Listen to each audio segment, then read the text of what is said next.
Ersten Fräsarbeiten. Um meine selbstgebaute Portalfräsmaschine besser kennenzulernen und ein Gefühl für die optimalen Schnittwerte zu entwickeln, da sich jede Maschine anders verhält, habe ich folgende Fräsarbeiten durchgeführt.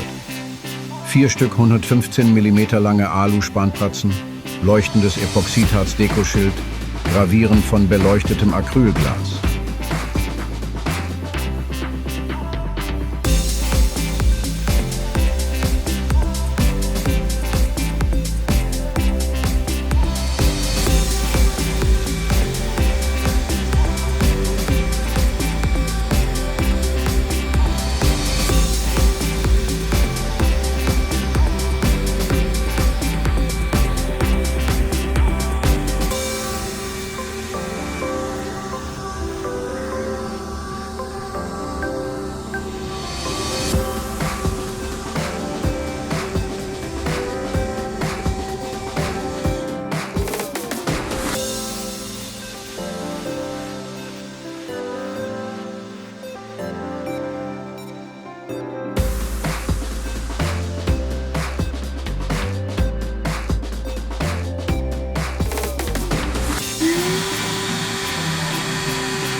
Aluspannpratzen.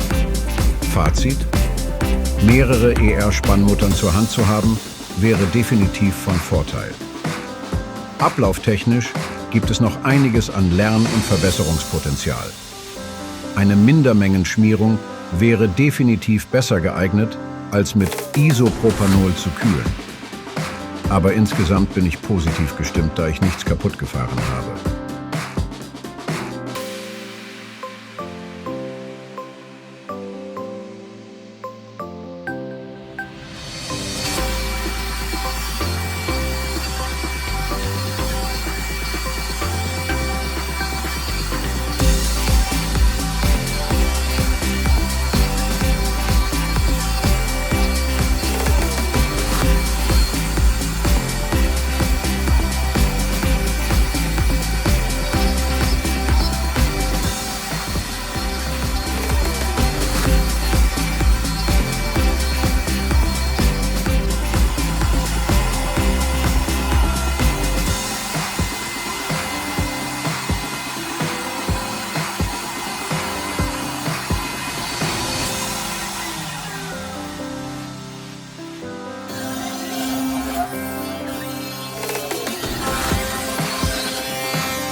Epoxid Schild. Fazit: Weichholz zu bearbeiten unterscheidet sich doch deutlich von Aluminium. Hier wäre auf jeden Fall mehr Zustellung möglich gewesen. Die Bearbeitungsstrategie muss sorgfältig geplant sein. Der erste Einsatz von Epoxidharz ist gut gelungen.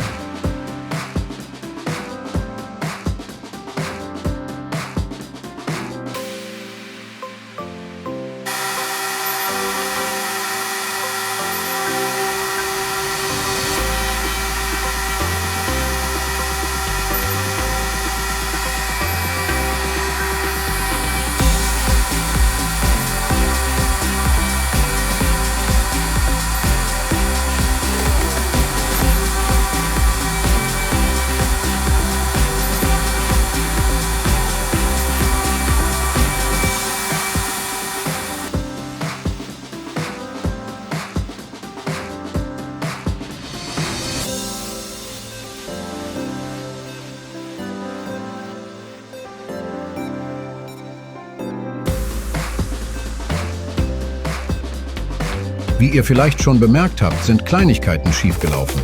Das sieht man auch an der Opferplatte. Da bin ich doch ein bisschen zu tief reingefahren. Aber zum Glück hat kein Fräser die Einschraubmuttern touchiert, sodass sie ganz geblieben sind. Da ich bei den Arbeiten meine Absaugung nicht genutzt habe, um alles sehen und vor allem hören zu können, werde ich sie nun beim Planen der Opferplatte definitiv wieder einsetzen.